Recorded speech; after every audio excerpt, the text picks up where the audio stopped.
할렐루야. 반갑습니다. 오늘 이 밤에 예배를 우리가 드리고 있는데요, 이렇게 한번 인사를 했으면 좋겠습니다. 우리 좌우 옆에 계신 분, 또 앞뒤에 계신 분 바라보면서 당신은 평생의 동역자입니다, 이렇게 한번 인사하겠습니다. 당신은 평생의 동역자입니다. 할렐루야. 우리가 인사할 때 또 이렇게 누가 왔나 이렇게 보게 되죠. 한번 이렇게 쭉 돌아보시라고 이렇게 인사를 하게 하는 겁니다. 왜냐하면 그것이 우리에게 위로가 되기 때문에, 누가 안 왔는지 판단하기 위해서가 아니라 위로가 되기 때문에, 이 마지막 때 이렇게 마음을 같이 하여서 모이기를 힘쓰는, 주님을 사모하는 그런 평생의 동역자가 있다는 것이 얼마나 힘이 되는지 모릅니다. 우리의 유일한 위로가 되시는 주님 안에서 하늘로부터 부어주시는 풍성한 위로가 이 밤에 있기를 주의 이름으로 축원합니다. 바울이 이제 고린도 교회, 고린도 땅에 이제 사역을 마치고 수리아에 있는 안디옥 교회로 돌아가는 장면입니다. 아무것도 소망이 보이지 않았던 땅이었죠.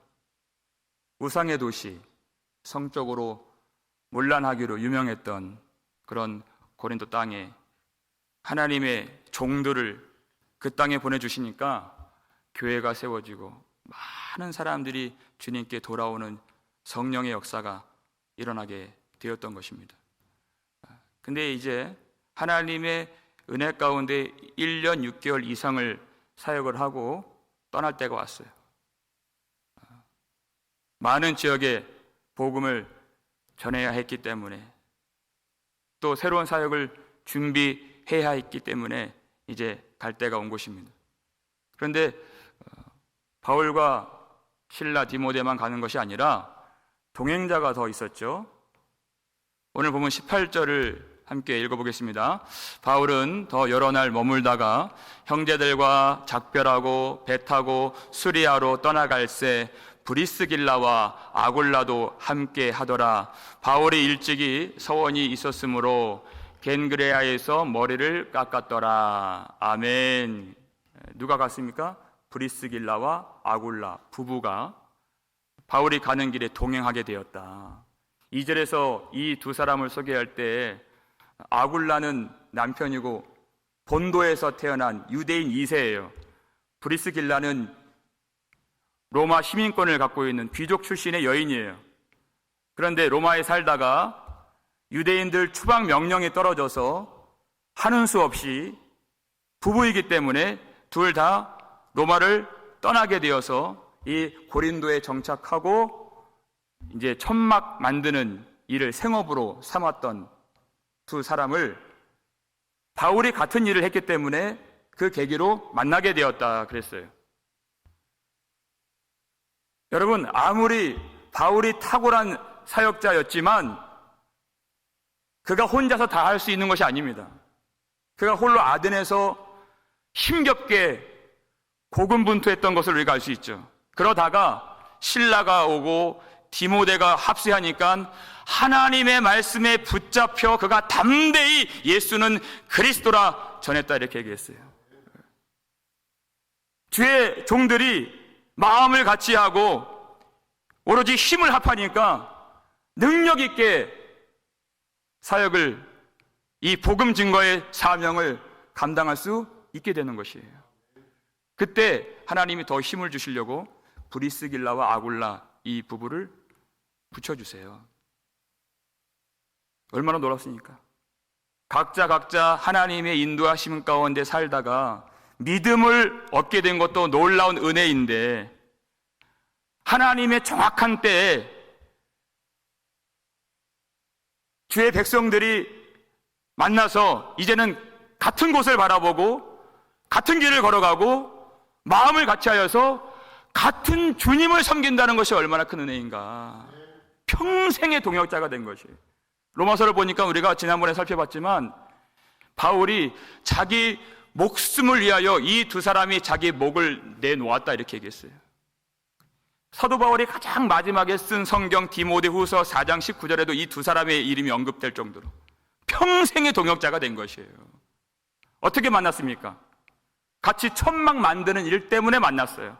그런데 거기에 하나님의 은혜가 부어지니까 그저 이 땅에 있는 천막을 만드는 일이 아니라 다윗의 장막을 다시 세우시는, 하나님의 은혜의 장막에 그 일에 쓰임을 받는 그 일로 이 사람들이 마음을 같이 하게 되었다. 여러분, 브리스길라와 아굴라, 고린도 땅에 있으면 안정적인 생활이 보장되었습니다. 거기는 천막 만드는 공장도 있고 가게도 있고 거래처도 다 있어요. 근데 그들이 바울과 만나서 교제하면서 우리 인생의 목적이 무엇인가? 그저 먹고 사는 것이 우리 인생의 다가 아니다라는 것을 알게 되었어요. 거기 있으면 편안하죠. 그런데 거기 있는 기반들을 다 버리고 전혀 알지 못하는 새로운 곳으로 바울과 함께 떠나게 되는 것이에요. 여러분, 우리가 만나는 만남 속에서 이러한 새롭게 되는 새로운 비전이 제시되는 그런 만남이 있기를 주의 이름으로 축원합니다. 그렇죠. 예수 믿는 부활하신 주님이 우리 속에 계시는데 그런 비전을 줄 수 있는 사람이 되는 것이 맞는 것이죠. 그래서 우리가 조심해야 돼요. 누군가 대화하고 누군가 만날 때 여러분, 그저 세상 사람들이나 할 법한 그런 말하지 않도록, 내가 8년 전에 내가 코인을 사놨어야 되는데, 그때 샀어야 되는데, 그때 팔았어야 되는데, 이런 얘기 좀 안 했으면 좋겠어요. 이제 앞으로 하나님이 주시는 영광의 소망에 대해서 말을 해야죠. 부활하신 주님이 우리 속에 계신데 그 은혜에 대하여 말하고, 그 영광에 대하여 말하고, 그 비전에 대해서 말할 수 있어야 되는 것이. 지나간 얘기 이제 그만하고 땅에 있는 얘기, 땅의 장막의 그런 일 더 이상 말하지 말고 하늘의 장막에 대해서 우리 말해야 되는 것이에요. 그러니까 이 사람들이 이 안정적인 생활을 다 버리고 이제 복음의 일꾼이 되기 위하여서 바울과 함께 그 길을 떠나는 것이에요. 얼마나 놀랍습니까? 그리고 또 한 가지, 여러분, 이 브리스길라와 아굴라는 부부라고 하는 사실, 그야말로 부부라고 하는 사실이 참 놀랍다는 것이. 그게 뭘 놀라운가? 아니, 굉장히 놀라운 일이에요. 여러분, 성경에서 부부가 이렇게 신실하게 쓰임받는 경우가 또 있을 것 같아요? 거의 없습니다. 거의 없어요. 진짜 없어요. 일반적인 일이 아니었어요. 그런데 이 두 사람은 항상 두 사람의 이름이 나요. 그리고 항상 그 부인의 이름이 또 먼저 나와요. 여러분, 이 두 부부가 한 사람이라도 이제 우리가 이 안정적인 생활을 버리고 우리 주의 일에 힘쓰는 자가 됩시다 했을 때 한 사람이라도 이걸 반대하면 이루어질 수 없는 일이에요. 그렇죠? 그런데 두 부부가 마음을 같이 했다는 것이에요. 얼마나 놀라운가. 장사할 때는 마음을 같이 할 수가 있죠. 여행 다닐 때는 마음을 같이 할 수가 있어요. 술 먹고 놀 때는 마음을 같이 할 수가 있어요. 그건 세상적인 행복이죠. 주님 나라의 행복은 아닌 것입니다. 주의 일에 힘쓰고자 할 때 마음을 같이 하는 그 부부가 얼마나 귀한가. 그런데 각자의 그 사정들을 들어보면 정말 어려운 일이에요, 이것이. 어떨 때는 남편의 마음이 뜨거워서 주님을 섬기려고 하면 아내가 도와주질 않아요. 신앙이 약하기 때문에. 그러니까 더 앞으로 나아가지 못하는 거예요. 그런 일이 얼마나 많이 있는지 몰라요. 어떨 때는 참 아내가 주님을 사모해요. 그런데 그 남편이 회방을 놓는 거예요, 자꾸만.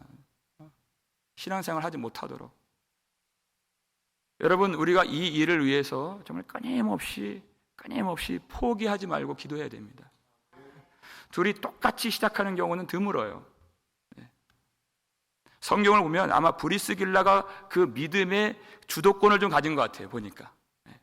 포기하지 않은 거예요.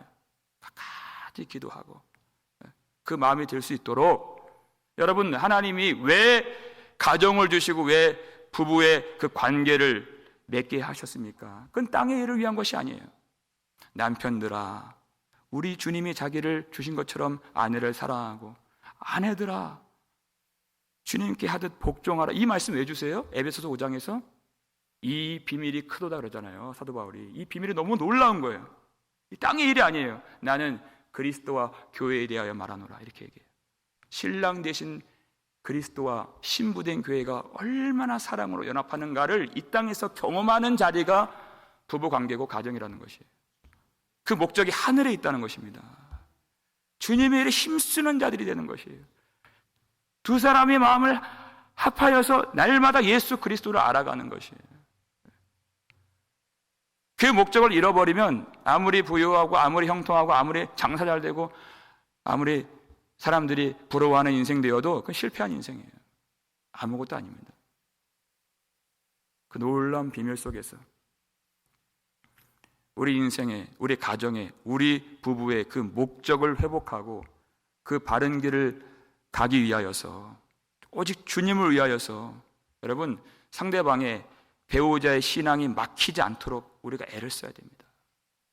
교회 안에서는 멀쩡해 보이지만 여러분, 가정에 돌아가면 다 있잖아요. 그 혈기가 있잖아요. 그 연약한 질그릇 같은 아내의 기도가 막히지 않도록, 여러분, 배우자를 사랑하는 것은 주님을 사랑하기 때문에 사랑하는 것이에요. 주님께서 나에게 용서를 주신 만큼 용서를 하는 것입니다. 그 사람 보고 하는 것이 아니에요. 그래야 두 사람이 마음을 합하여서 주의 일에 힘쓸 수 있기 때문에. 그러니까 사랑하고 또 사랑하고 또 사랑하는 거예요. 배려하고 배려하고. 왜? 주님 일 때문에. 제가 저쪽을 잘 보지 못하겠는데 하여간 그래요. 회개하는 마음으로 그렇다는 거예요. 그러면서 바울이 그냥 떠나진 않고 갱그레아에서 뭐 했다 그랬어요? 머리를 깎았더라, 이렇게 되어 있죠. 우리가 바울 이 바른 것까지 얘기를 들어야 되나? 이유가 있어요. 18절 내용 보니까 그냥 머리를 깎은 것이 아니라 바울이 일찍이 서원이 있었으므로 그랬어요. 서원이 있다. 여러분, 서원이 어떤 내용인지는 정확하게 알 수는 없으나 더 중요한 것은 바울이 하나님 앞에 서원을 했다는 것 자체, 그게 중요합니다. 여러분, 이 구약 성경을 읽다 보면 서원이라고 하는 단어가 굉장히 많이 나옵니다. 신약을 보면 거의 볼 수가 없을 거예요, 여러분. 딱 2번 나옵니다. 이 본문에서 한번 나오고 또 사도행전에 또 한번 나오고, 사도행전에만 2번이 나오고. 그러니까 바울이 이렇게 하지 않았더라면 서원이라고 하는 것은 이 성령의 시대, 은혜의 새 시대가 되었을 때에는 종결된 것이 아닌가라고 우리가 잘못 생각할 수가 있었습니다. 그런데 서원은 그것과 상관이 없는 것이에요. 그런데 머리를 깎았다 하는 것은 어떤 서원과 관련이 있을까요? 민수기 6장에 나오는 나실인 규정이, 그 머리 이야기가 나오죠. 하나님께 자기를 구별하여서 온전히 바쳐진 사람을 나실인, 이렇게 얘기를 해요. 바울은 그걸 생각한 것이에요. 민수기 6장 5절 보니까 자기를 바칠 때 구별하는 모든 날 동안 삭도를 결코 그 머리에 대지 아니하고, 이렇게 되어 있어요. 구별하는 날 동안, 하나님께 바쳐지는 날 동안 삭도를 내지 않는다. 그 날들이 어떤 날들일까요? 18절 앞부분 보니까 바울은 더 여러 날 머물다가 고린도 땅에 있는 날 동안을 말하는 것이에요. 바울에게 있어서. 여러분, 고린도에서 바울이 어떤 심경이었다 그랬어요? 두렵고 심히 떨었노라 그랬죠. 약하고 두려워하고 심히 떨었다 그랬어요. 너무 두렵습니다. 우상천지, 이 복음을 받을 것 같지 않은 십자가의 이 복음을 멸시하는 사람들로 그득한 이 땅에서 너무 두려웠어요. 그러니까 환상 중에 주께서 두려워하지 말라 그랬잖아요. 내가 너와 함께 있음에 어떤 사람도 너를 대적하여 해할 자가 없을 것이라 했어요. 주님이 함께 하신다. 그 날 동안 내 생명의 주권자 되시는 주님 되시는 주님 앞에 소원을 드린 것입니다. 주님, 나의 모든 것은 다 주님의 것입니다. 내가 사나 죽으나 주님만을 위해서 섬기겠습니다. 이 고린도 땅에 있는 동안에 하나님의 뜻을 이루어 주시고 이 복음이 능력 있게 성령의 능력과 나타나심으로 선포가 되어서 주의 백성들이 돌아올 수 있도록 하나님 이 날 동안 주님이 지켜 주시옵소서. 그 날들이에요. 구별하여 드린 것입니다. 그런데 정말로 주님이 두려워하지 말라, 내가 너와 함께하노라 약속하신 대로, 그리고 바울의 그 믿음의 고백대로 주님이 다 이루어 주셨어요. 바울의 서신서를 보면 가장 많은 회심한 성도들을 보유하고 있는 교회가 고린도 교회인 것을 알 수 있어요. 문제도 많지만 큰 교회가 되었어요. 하나님이 이루신 것이죠. 하나님이 또 바울을 지켜주신 것이에요. 그래서 그가 하나님이 모든 것을 그 날 동안 이루어 주셨다고 하는 그 은혜에 대한 감사의 표시로서 소원한 대로 머리를 자른 것입니다. 그러면서 또 한 가지, 바울은 은혜의 복음을 전하기 때문에 율법을 부정한다고 하는 그 소문들을 불식시키기 위해서, 그것이 아니다 하는 것입니다. 그러니까 어떤 목적이 있어요? 그 유대인들로 하여금 마음을 열고 복음을 받아들일 수 있도록 하기 위해서도 머리를 깎은 것입니다. 그렇기 때문에 우리가 은혜의 복음을 전하는 성령의 새 시대를 살고 있는 우리가 주님을 더 사랑하기 위해서, 그리고 주님을 더 섬기기 위해서 우리도 서원할 수 있다는 것이에요. 억지로 하는 것이 아닙니다. 자발적으로 하는 것이에요. 기쁨으로 하는 것입니다. 자원하는 심령으로 나 자신을 주님께 드리면서 서원할 수 있는 것이에요. 바울은 주님의 은혜에 대한 감사로, 그리고 유대인들을 하나님께로 돌아오게 하려는 그 뜻으로 머리를 깎았다, 그 뜻이에요. 고린도전서 9장 20절 말씀 볼까요? 읽겠습니다. 유대인들에게 내가 유대인과 같이 된 것은 유대인들을 얻고자 하며, 율법 아래에 있는 자들에게는 내가 율법 아래에 있지 아니하나 율법 아래에 있는 자 같이 된 것은 율법 아래에 있는 자들을 얻고자 함이요. 아멘. 그가 율법에 매여서 그렇게 한 것이 아니라 주님 사랑에 매인 바 되어서 그 구령의 열정에 사로잡혀서 그 유대인들을 얻고자, 그가 복음을 사랑한다는 것이 율법을 아예 무시한다는 것이 아닌 것을 드러내 보이고자 그가 서원을 하고 머리를 깎은 것이에요. 그들을 얻으려고. 자기의 뜻을 다 이루었다고 하는 그 감사의 표시가 아니라 하나님의 뜻을 하나님이 이루셨다고 하는 그 고백을 가지고 이 일을 행한 것입니다. 하나님께서 이 고린도 땅에서 놀라운 일들을 이루어 주셨다 하는 것이에요. 그리고 이제 그가 수리아 안디옥 교회가 있는, 처음에 바울을 파송했던 그 교회로 가는데 어디를 거칩니까? 에베소를 거치죠. 에베소는 다시 이제 유럽 땅에서 사역을 하다가 다시 이제 소아시아 지역으로 넘어온 것이, 아시아에서 가장 번영한 큰 도시가 에베소입니다. 근데 거기에 브루스길라 아골라 부부를 거기에 머물게 해요. 왜 그렇게 했을까요?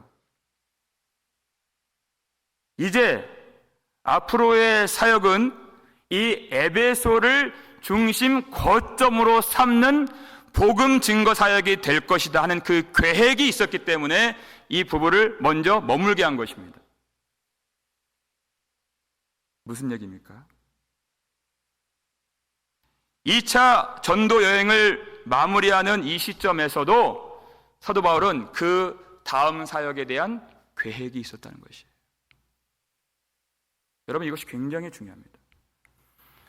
우리가 자칫 오해할 수 있는 부분이 믿음 이러면 무언가 좀 무대뽀로 한다는 그런 뉘앙스가 있어요.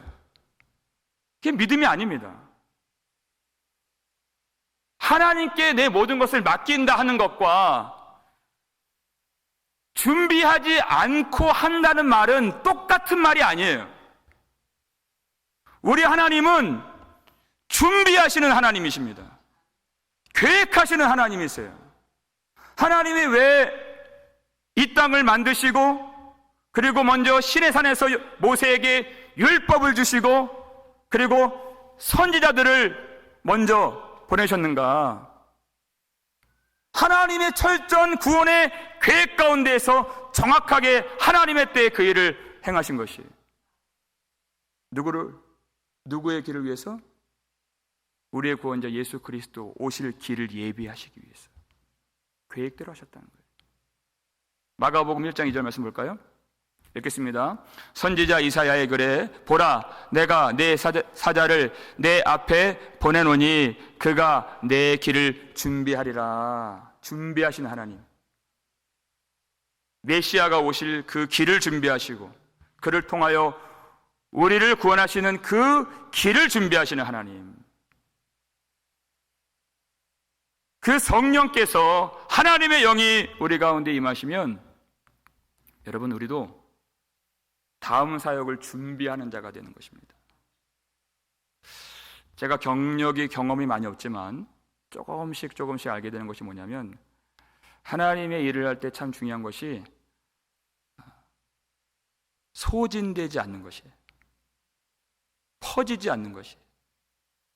정말 오늘이 마지막인 것처럼 힘을 다 하는 것은 맞지만, 그런데 하나님이 내일을 허락하신다면 내일도 뛸 수 있는 그 힘이 있어야 되는 것입니다.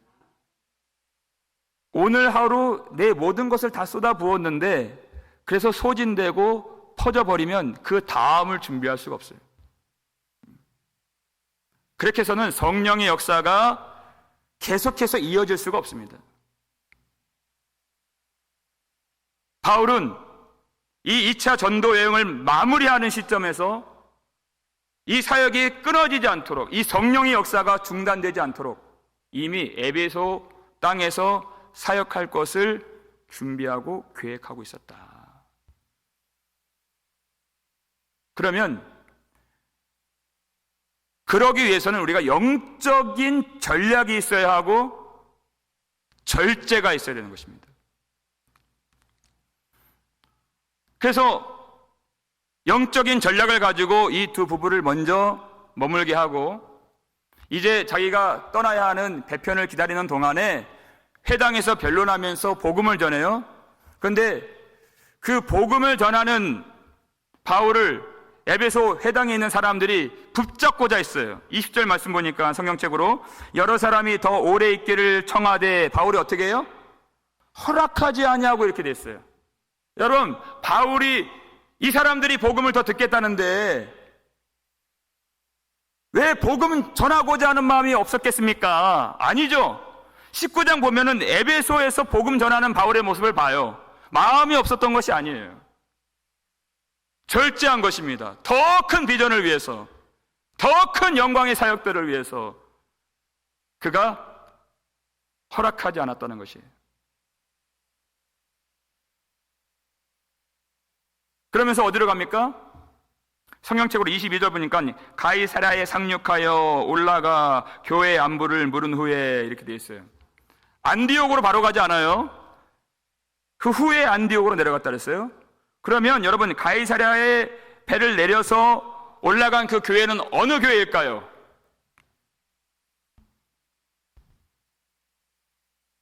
하나님의 오순절 성령의 역사로 처음 새롭게 태동케 하신 예루살렘 교회를 말하는 것이.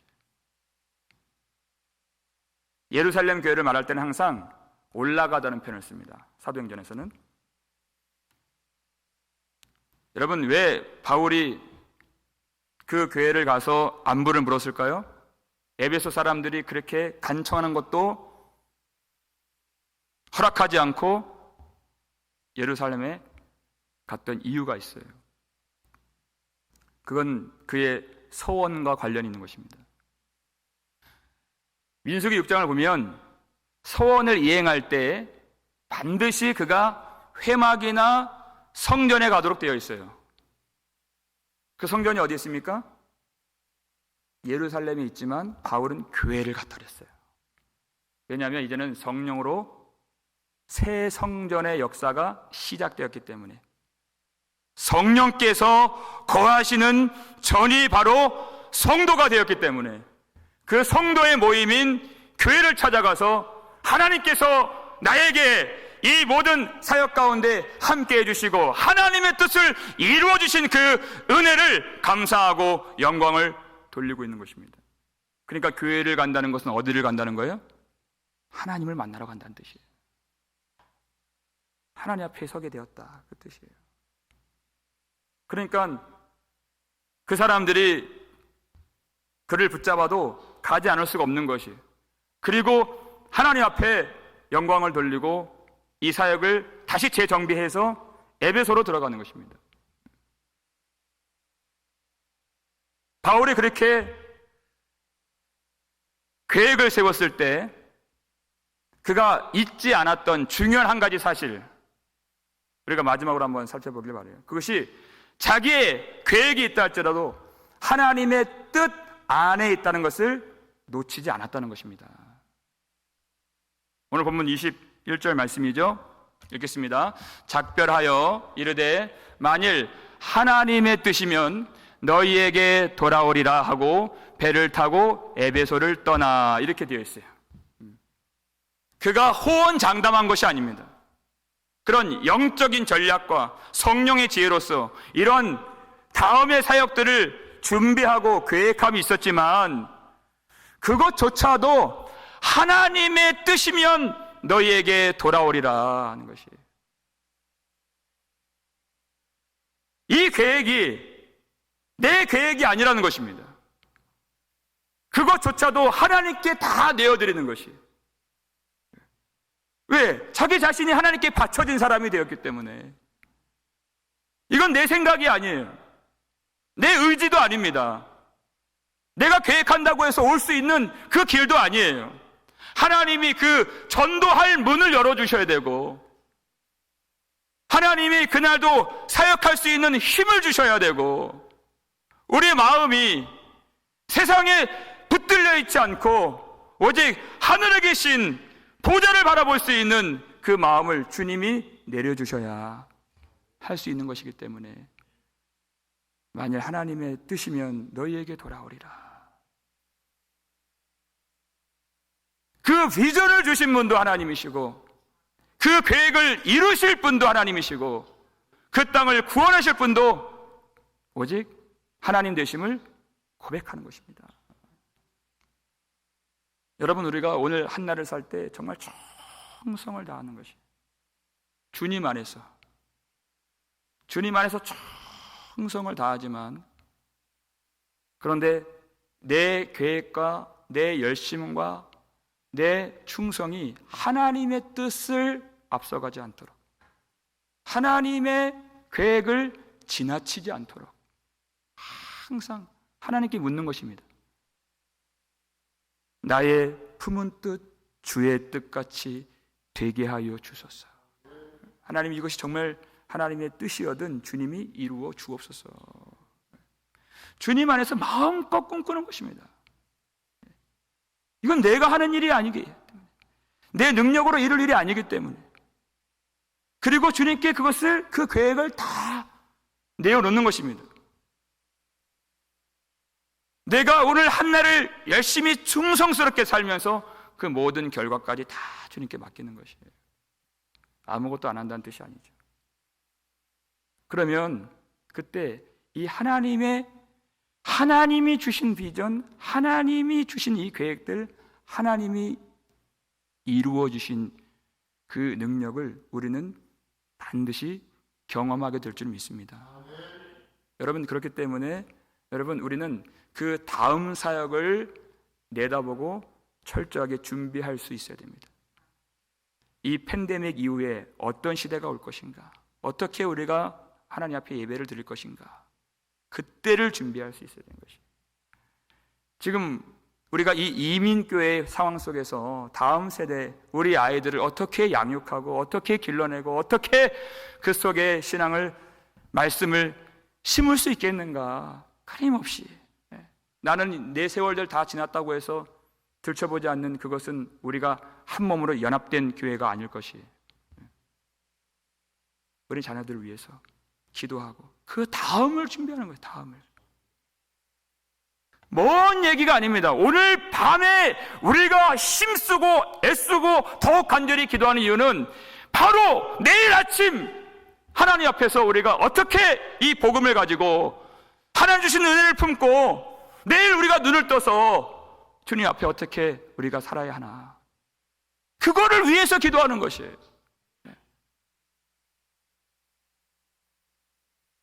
그런 생명이 있는 삶이 되고 그 믿음이 참 믿음이 될 수 있도록 우리가 주님께 나의 모든 것을 다 드리면서 기도할 때 하나님이 필요한 지혜를 주시고 건강도 주시고 회복의 은혜를 주시고 날마다 주의 길을 걷게 해주실 줄 믿습니다. 우리 마지막으로 잠언 19장 21절 말씀 읽겠습니다. 사람의 마음에는 많은 계획이 있어도 오직 여호와의 뜻만이 완전히 서리라. 아멘. 우리 속에 있는 모든 계획들, 여러분 오늘 이 기도할 때 이 계획들 하나하나 하나님의 뜻만 남게 되고 다른 것들은 인간적이고 세상적인 계획들은 버려지는 은혜가 있기를 주의 이름으로 축원합니다. 그러면 오직 여호와의 뜻만이 우리 속에 남게 되는 그 은혜, 그래서 주님이 그 위에 능력을 부어주시고 하나님의 은혜 장중에 붙들어 주시고 날마다 우리와 함께 해주심으로 그 뜻만 설 수 있도록 하나님이 길을 열어주실 때에는 우리가 감사함으로 충성스럽게 그 일을 감당하고 꼭 우리 계획대로 우리 인생이 풀리지 않고 그 길이 막힌다면 하나님이 더 좋은 길을 준비하시고 예배에 놓으셨다는 그 믿음을 가지고 우리는 오직 주님만 바라볼 수 있어야 되는 것입니다. 오늘 이 밤에 하나님 기도할 힘을 주시고 성령의 탄식 주시고 주님의 그 다음 사역을 위해서 준비할 수 있는 교회가 되게 하여 주옵소서. 그리고 나의 모든 뜻과 계획까지도 다 주님께 바칠 수 있는 믿음의 고백과 감사와 회개의 눈물이 다시 새롭게 오늘 맺혀지는 복된 밤이 되기를 주의 이름으로 축원합니다.